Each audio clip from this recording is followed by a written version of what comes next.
Hey there, historians. It's Mrs. Tyler. Today we are working on Unit 4, Note 6. We're talking about the Progressive Era. This is Part 1. You'll be using these pages in your notes packet, pages 19, 20, 21, and 22. Along each side, there is a topic that we'll be covering, and then there's a problem, a solution, and usually a person, or in this case down here, a group of people who worked for change in that category. All right, let's get started. Industrialization continued building American society shortly after the Civil War. We end up having the Second Industrial Revolution, thinking back to notes 1 and 2, talking about the ways that we were growing, the rise of big industry, progress in the form of westward expansion and the railroads. So the rise of big industry meant endless progress and prosperity. When big business leaders like Andrew Carnegie and John D. Rockefeller looked at the United States in the early 1900s, they saw progress everywhere. Railroads linked towns and cities across the nation. The increased ease of delivering goods by rail had nourished or fed countless new industries, and new industries meant more jobs for a growing country that's producing a wealth of all kinds of new products. There were other people, however, who felt left behind. As early as the 1870s, some of the people we would consider the have-nots began organizing mass movements to work for political and social change. The progressive movement of the early 20th century focused on economic and social injustice, the power of big business, and political corruption. So on page 19, you have this vocabulary term called progressives. Progressives are people working in the progressive era who are working towards, if you can see the root word is progress. Okay, they're trying to make progress in social issues. They're part of the movement of the early 1900s focused on improving conditions in America and making progress on social issues. Industries were teaming up to form trusts. We talked about some of the big business leaders and how they were teaming up and making trusts that would make a monopoly that eliminated competition and keep prices high. So that's the problem. At the start of the 20th century, men like John D. Rockefeller and Andrew Carnegie, like other business leaders, saw progress everywhere. These industry leaders felt big business made progress possible. Railroads that linked the economies of the East and West, resources like oil and iron ore, and factories that were mass-producing goods more quickly than ever provided jobs for growing workforce in rapidly expanding cities. Not everybody admired the big businesses the way that these industry leaders did. Many felt that they grew wealthy off the backs of the poor, hardworking lower class. And with these wealthy industry tycoons forming trusts and monopolies, they were eliminating smaller companies and controlling the prices of their products. Okay.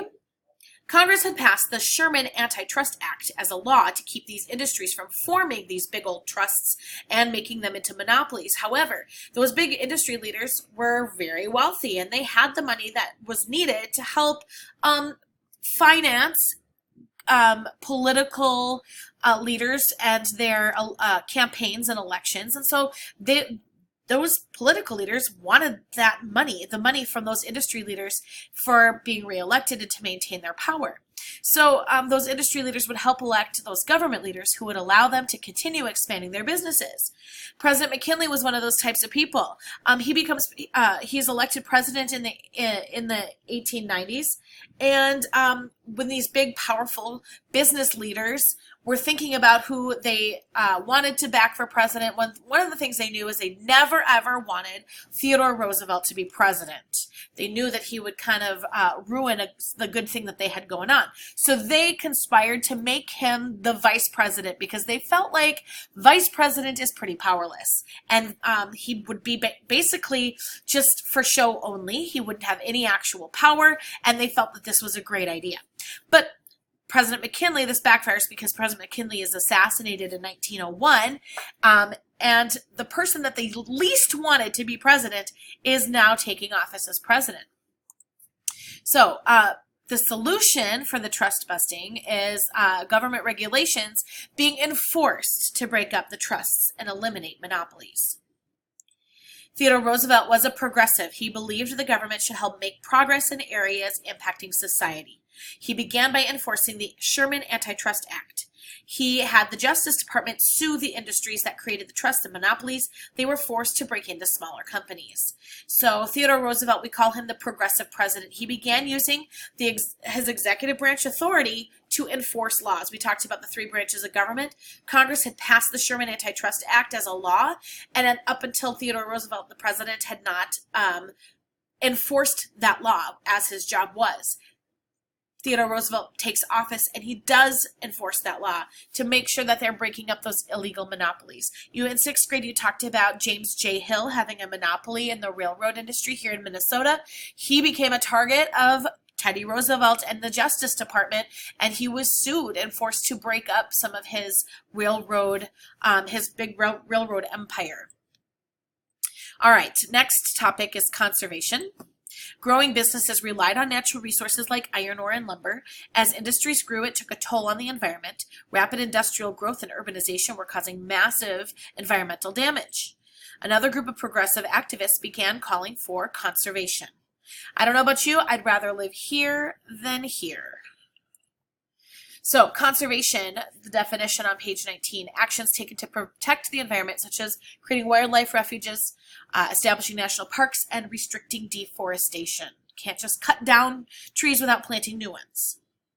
Okay, so under conservation, the problem is natural resources are disappearing rapidly as the United States continue to expand into wilderness areas. One leading conservationist was a man named John Muir. He's concerned. He spent his life roaming wild places and had a deep appreciation for America's wilderness. He wanted to protect areas from further industrialization and began to publish articles and even books to attract support for environmental conservation. John Muir had help from President Teddy Roosevelt. Here's John Muir, and this is Teddy Roosevelt right here. Okay, Teddy Roosevelt had also spent a lot of his life in the wilderness. He had been a sickly child. He was frail. He was asthmatic and had a lot of allergies. And so his dad was like, "We're going to toughen you up." He sent him out west. He spent some time ranching. He spent time exploring all kinds of wilderness places. He becomes a really big advocate for protecting the environment. So together, John Muir and Teddy Roosevelt worked to restrict industry and set aside more protected areas of land. Under President Roosevelt's administration, the number of national parks more than doubled. And we actually named one in North Dakota after him. Theodore Roosevelt National Park is near Medora, North Dakota. So the solution is preservation and protection of the wilderness and natural resources by creating more national parks. And John Muir is the gentleman who wrote books and worked with Teddy Roosevelt to protect wilderness areas and create national parks. The next problem that the United States started looking at is corruption that was existing in many areas of society.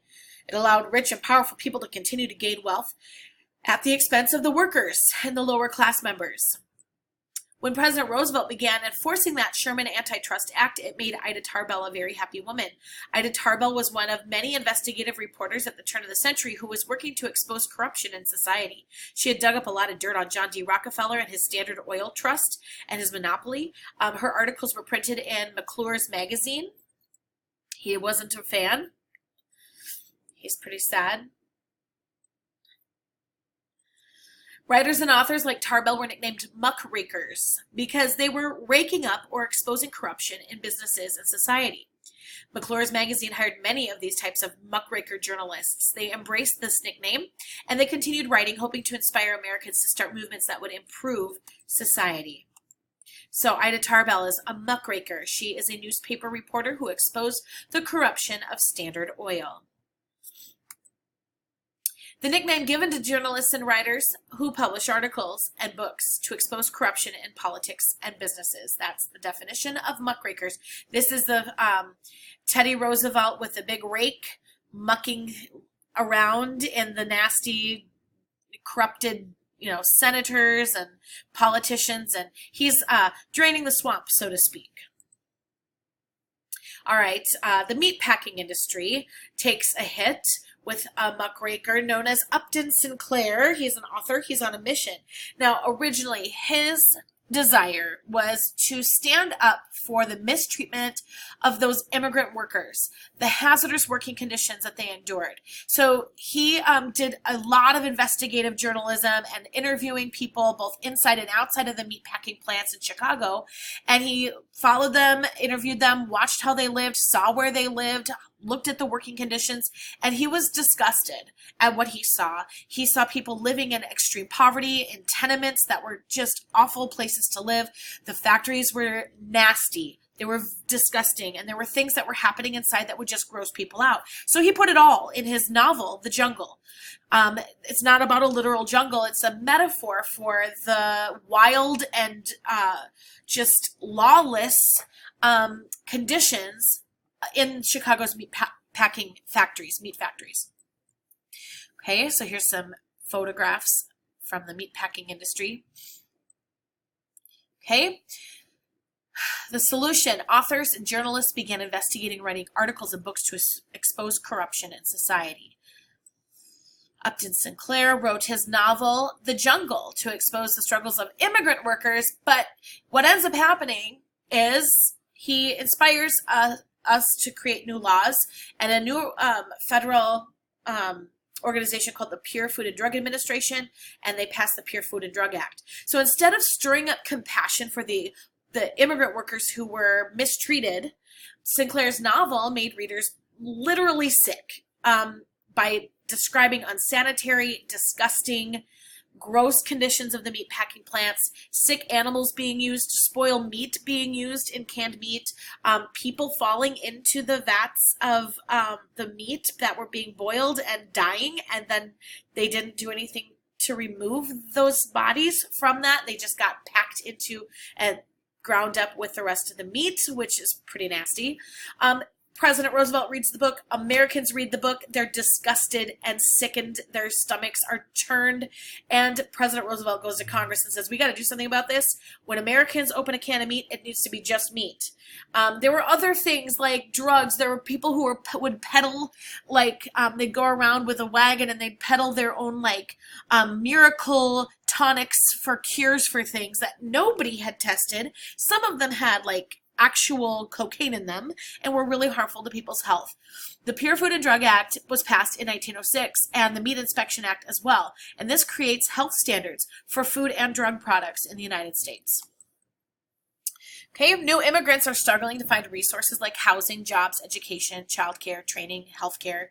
Thousands of immigrants were arriving in America's growing cities every single day, and these families often experienced culture shock as they tried to navigate life in their new communities. This is the group of people Upton Sinclair was trying to help with writing his book, and he doesn't quite hit the mark, but there are others working on this issue as well. A growing group of social reformers were inspired by London's Toynbee Hall. It was a settlement house, kind of like a community center, where residents would volunteer to help people in the community who were living in poverty. Okay, so a solution is to create settlement houses in urban communities to provide resources for these poor immigrant families. Okay, so on page 19, the vocab term settlement house is similar to a community center. These houses provided resources for immigrant communities living in urban neighborhoods. American reformers like Jane Addams decided to bring settlement houses to some of America's growing urban centers. Jane Addams and her friend Ellen Gates Starr used their own money and bought a house on the corner of a busy street in Chicago to help incoming immigrants access resources to meet their families' needs. Okay. They call it the Hull House. Okay, and it offers resources to newly arrived immigrants. Jane Addams became the first American woman to be awarded the Nobel Peace Prize. Okay. In the movie America's Story of Us Cities, we saw some of these photographs being shown. The Gilded Age is the nickname we have for this era.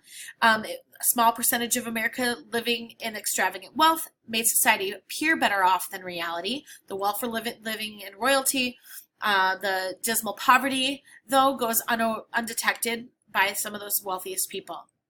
So people like Jacob A. Riis start using photojournalism, publishing articles using photography to show wealthy Americans what it was like for people in poverty. Reese published his book, How the Other Half Lives, and showed his photographs to wealthy Americans to expose the poverty that so many people were facing every day. So get this written down. And that's the end of part 1. Tune in to finish these notes up later.